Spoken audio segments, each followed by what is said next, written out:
Jagannath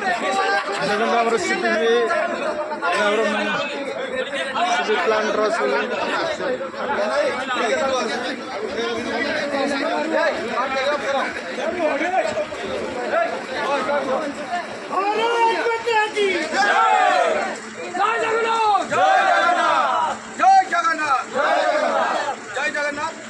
Orissa driver हम जुड़े हुए हैं। अभी सेंट्रल गवर्नमेंट बनाया है आई चले जाएगा, गाड़ी छोड़ के भाग जाएगा। उसके लिए 5 लाख का जुर्माना और 10 साल सजा। देखिए हमारा ड्राइवर का औकात किया है, जो हम लोग 5 लाख देंगे और 10 साल सजा भरे 10 साल सजा हमको होगा।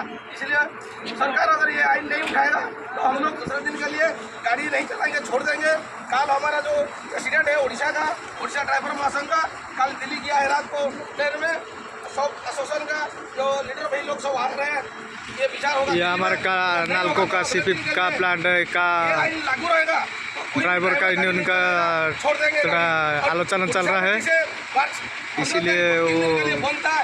इसलिए सेंट्रल गवर्नमेंट का नियम का हिसाब से हम लोग ऑल इंडिया में पूरे गाड़ी बंद कर देंगे, गाड़ी छोड़कर पूरा अपना घर चले जाएंगे।